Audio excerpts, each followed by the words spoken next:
Hello dear student, good morning.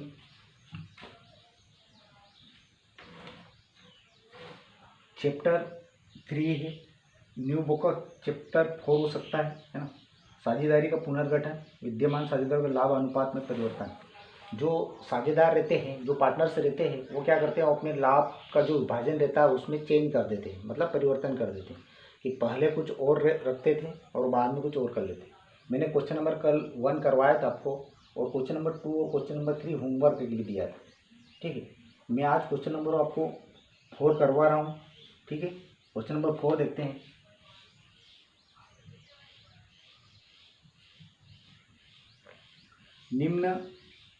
निम्नांकित विवरण से प्रत्येक साझेदार के नफे तथा त्याग का भाग ज्ञात कीजिए, है ना। निम्नांकित विवरण से प्रत्येक साझेदार का नफा तथा त्याग अनुपात ज्ञात करना है।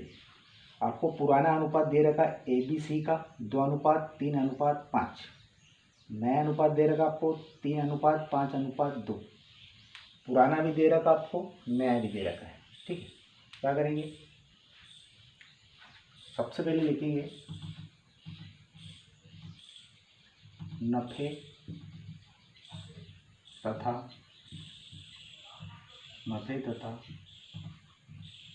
त्याग अनुपात, नफे तथा त्याग अनुपात की गणना। नफे तथा त्याग अनुपात की गणना। अब किसकी गणना कर रहे हो, नफे तथा त्याग अनुपात की गणना। सबसे पहले क्या लिखते हैं, कितने पार्टनर्स है, 3 पार्टनर्स दे रखे आपको क्वेश्चन में, है ना। ABC है, A, B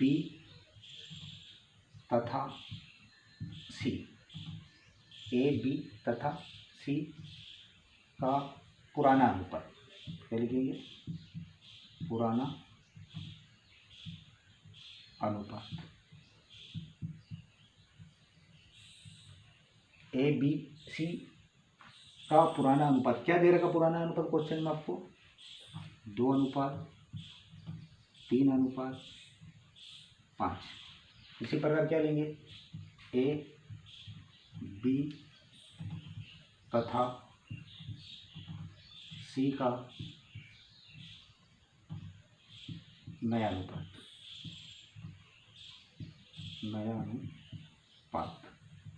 क्या दे रखा नया अनुपात आपको, 3:5:2 ये दे रखा हुआ है। ठीक है, ये तो अनुपात हो गए। अब आपको देखिए ज्ञात क्या करना है, नफे तथा त्याग अनुपात की गणना करना। और नफे का सूत्र अलग रहता है और त्याग का सूत्र अलग रहता है। बट मैंने कहा है कि जब नफा तथा त्याग दोनों अनुपात की गणना एक साथ बोली जाए आपको क्वेश्चन में, तो आप त्याग अनुपात का सूत्र लगा दें। यहाँ लगा देंगे त्याग अनुपात का सूत्र, त्याग अनुपात बराबर, इसका सूत्र होता है पुराना अनुपात माइनस नया अनुपात। ये इसका सूत्र है, पुराना अनुपात माइनस नया अनुपात। ठीक है, सबसे पहले 3 पार्टनर्स हैं, 3 साझेदार है, तीनों का अलग अलग निकालेंगे। लिखेंगे A का त्याग अनुपात,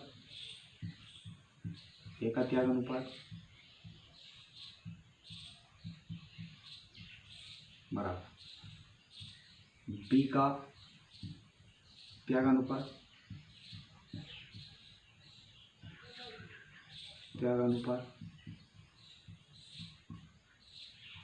C का त्याग अनुपात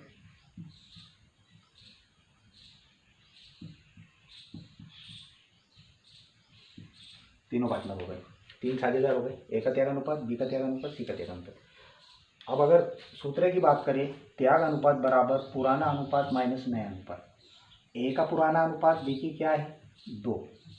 A का पुराना अनुपात कितना है, 2 बटे, इनका टोटल लगाते हैं 2 3 5 10 होगा।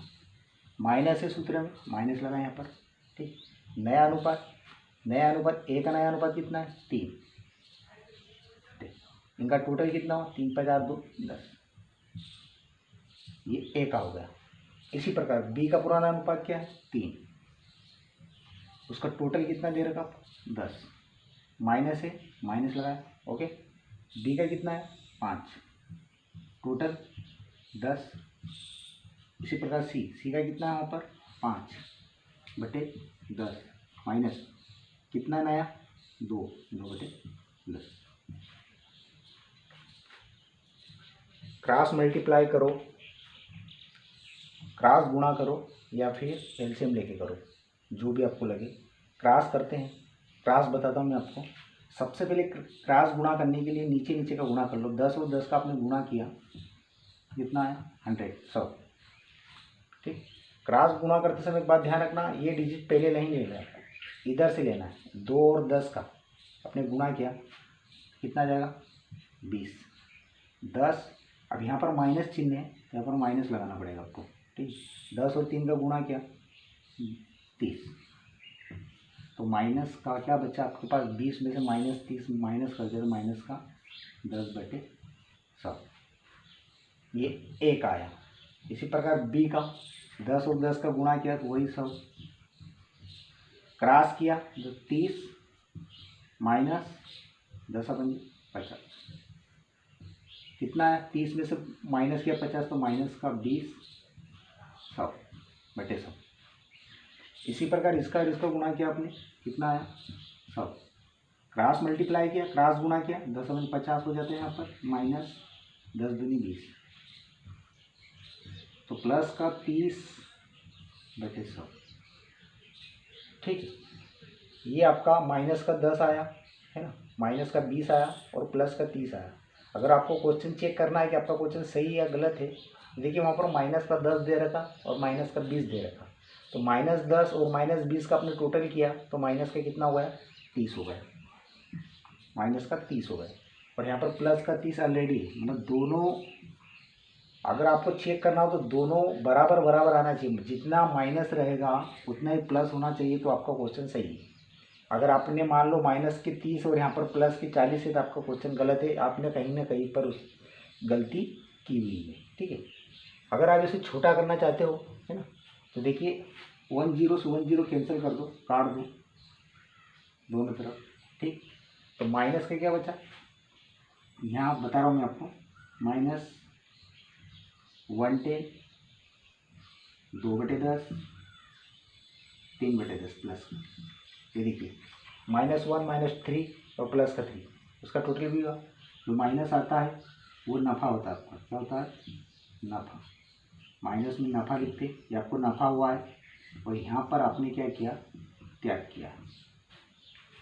ये क्वेश्चन है, क्वेश्चन नंबर 4, और इस टाइप से क्वेश्चन सॉल्व करते हैं, है ना।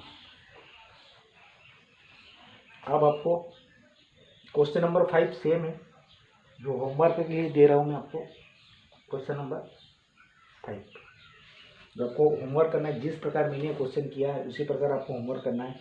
वहाँ पर भी देखिए क्वेश्चन नंबर 5 में आपको ओल्ड अनुपात दे रखा है, पुराना अनुपात दे रखा है, 4 पार्टनर है, 4 साझेदार है ना, ABCD है, और नया अनुपात दे रखा है। चाहे 4 हो, 2 हो, 3 हो साझेदार, उससे मतलब नहीं, आपको सेम इसी कंडीशन में निकालना है।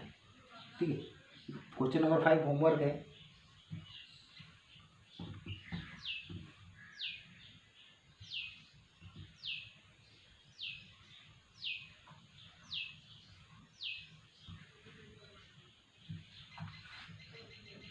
क्वेश्चन नंबर 1 मैंने कल आपको करवाया था, क्वेश्चन नंबर 2, क्वेश्चन नंबर 3 आपको होमवर्क, क्वेश्चन नंबर 4 आज मैंने करवा दिया, क्वेश्चन नंबर 5 आपके लिए होमवर्क है। उसके बाद क्वेश्चन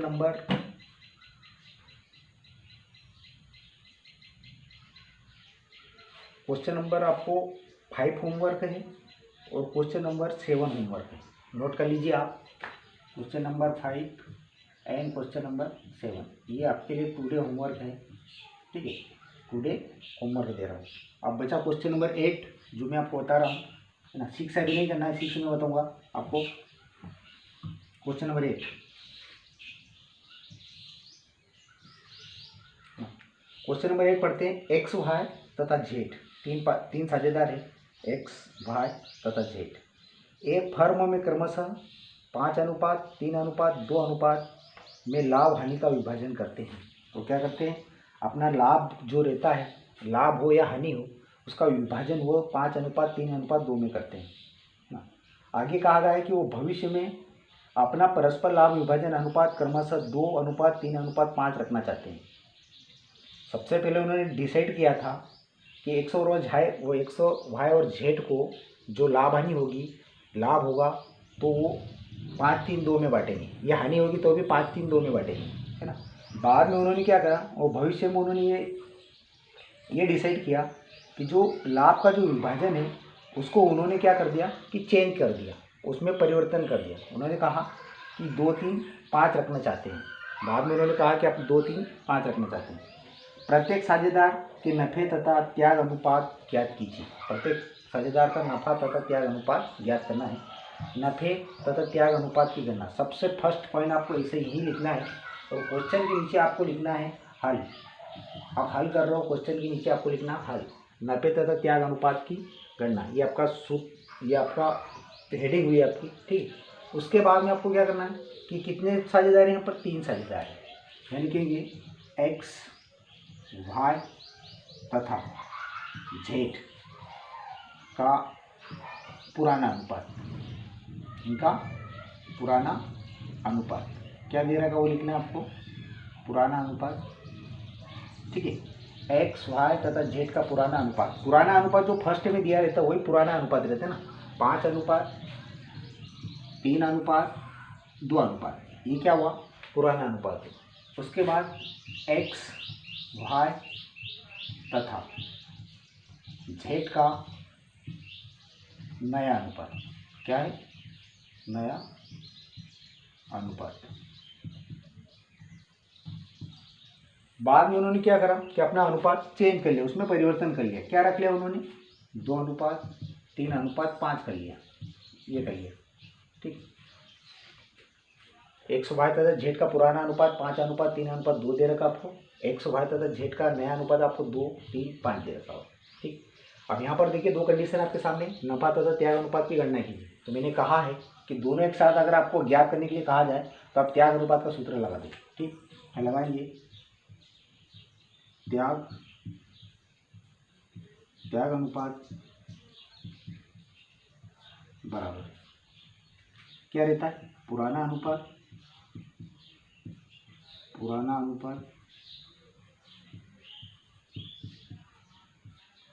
माइनस नया अनुपात, पुराना अनुपात माइनस नया अनुपात, ये उसका सूत्र होगा, ठीक। अब देखिए यहाँ पर त्याग अनुपात निकालना है, किसका किसका, एक्स का, वाई का, जेड का। सबसे पहले यहाँ लिखेंगे एक्स का त्याग अनुपात, एक्स का त्याग अनुपात, एक्स का त्याग अनुपात बराबर वाई का त्याग अनुपात, वाई का त्याग अनुपात और जेड, 3 साझेदार है, जेड का त्याग अनुपात, ठीक, एक्स का। उसके बाद आप सूत्र देखना, सूत्र में पुराना अनुपात आपको पहले लेना है, माइनस करना है नया अनुपात। सूत्र में देखिए सबसे पहले जो रहता है वो ये रहता है, फिर एक्स रहता है, वाई रहता है और फिर जेड रहता है। यहाँ पर भी एक्स, वाई, जेड, जो सबसे पहले X, Y, Z, X, Y, Z, इस टाइप से। अब यहाँ पर देखिए एक्स का कितना दे रखा, 5 हो जाएगा, 5, और इनका टोटल आपको बटे में लिखना है, कितना, 10, ये टोटल आ गया। ये हुआ पुराना। अगर एक्स का नया अनुपात देखेंगे तो यहाँ पर 2 है, यहाँ पर माइनस चिन्ह लगा हुआ है तो आपको यहाँ पर माइनस लगाना भूलना नहीं है, माइनस। यहाँ पर एक्स का 2 दे रखा है और उसका टोटल 10 दे रखा हुआ है, ठीक। ये किसका हुआ, एक्स का हुआ। वाई की बात करेंगे, यहाँ पर वाई 3 है, 3 और उसका टोटल 10 माइनस नया अनुपात कितना दे रखा है, 3, सेम है, 3/10, ये किस, वाई होगा। अब जेड की अगर बात करेंगे तो जेड 2 दे रखा है, वो पुराना अनुपात 2/10 माइनस नया अनुपात कितना दे रखा है उसका, 5/10, ये तीनों का लिखा है। अब मैंने कहा है कि आप चाहो तो एलसीएम ले सकते हो, और चाहो तो क्रॉस मल्टीप्लाई कर सकते हो, क्रॉस गुणा कर सकते हो। ठीक, क्रॉस गुणा कर लो आप। क्रॉस गुणा किया आपने, नीचे नीचे सबसे पहले क्रॉस गुणा करना, 10 में 10 का गुणा किया, कितना है 100 आया। 5 का 10 के साथ गुणा किया, 10 अपन जी 50 और 10 दूनी 20 माइनस तो 20, ये कितना आ जाएगा 30/100। कितना 30/100। 50 में से आपने 20 घटा दिया तो 30/100। इसी प्रकार इसका और इसका गुणा किया, सेम 100 100। 3 का 10 के साथ किया 30 और माइनस 30, तो 30 में से 30 गया, कुछ नहीं बता, 0/100। ठीक है। अब यहाँ पर जेड का त्याग अनुपात निकाल रहे हो आप, इसका और इसका गुणा किया 100, 2 का 10 के साथ किया, 10 दूनी 20 माइनस, है ना, 10 का 5 के साथ किया, माइनस का 10 का 5 50, क्या जाएगा माइनस का 30/100। ठीक है। यहाँ पर 0 है मतलब कुछ नहीं, ये नील हो गया, इसको नील लिख देना। ठीक, नील। अब वहाँ पर देखिए, इसको आप डिजिट आप छोटी करना चाहो तो 10 से 10 काट दो, उसको कैंसिल कर दो। अगर आपने यहाँ 10 से 10 काटा, यहाँ पर क्या बचा 3/10 प्लस का, है ना, ये तो नील है। यहाँ 0 से 0 काटा तो ये माइनस का 3/10। देखिए आपका क्वेश्चन सही है या गलत है, अगर आप चेक करना चाहते हो तो प्लस का 3 आ रहा, माइनस का 3 आ रहा, इसका मतलब आपका क्वेश्चन सही है। प्लस आए तो क्या लिखना है त्याग, ये आपको त्याग हो रहा, आपको त्याग करना पड़ेगा यहाँ पर, और यहाँ पर आपको क्या हो रहा नफा, नफा। ठीक है, इस टाइप से क्वेश्चन सोल्व करते हैं, हल करना है आपको।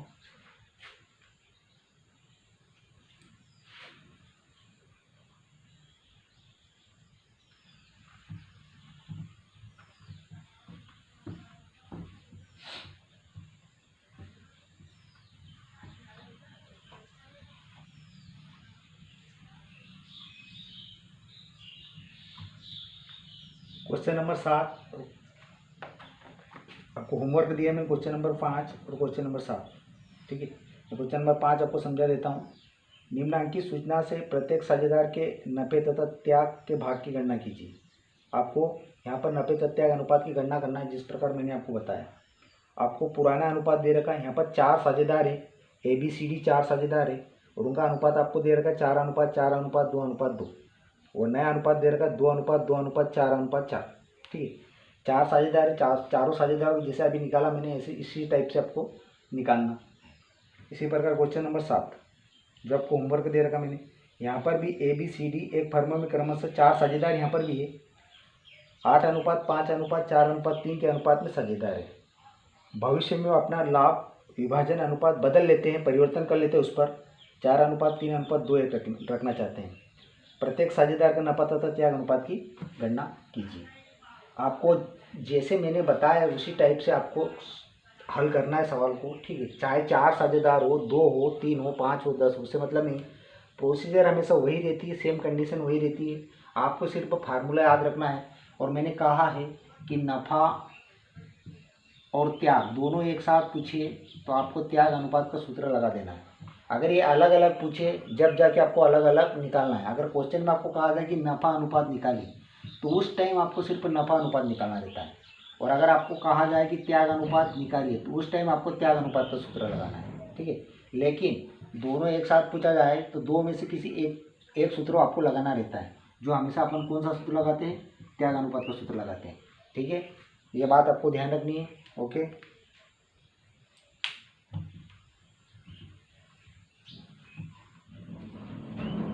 जो क्वेश्चन दिए आपको होमवर्क के लिए, आपको होमवर्क करना है। देखिए अकाउंट प्रैक्टिस मांगता है, और बगैर प्रैक्टिस के आप अकाउंट नहीं कर सकते। आप जितनी बार प्रैक्टिस करोगे आपके जोड़ घटाव गुणा भाग स्ट्रांग होते मजबूत होते चले जाएंगे, है ना, और आप अच्छे से कर सकते हो। नहीं तो अकाउंट का पेपर बहुत बड़ा पूछते हैं एग्जाम में, है ना। अगर आपको ये चीज़ें आधा आधा 1-1 घंटा अगर न्यूमेरिकल क्वेश्चन में लगा दोगे आप, है ना, तो आप नहीं कर पाओगे। इसीलिए प्रैक्टिस होना बहुत ज़रूरी है। ठीक है, कोई प्रॉब्लम हो तो मैसेज करना मेरे को। ओके।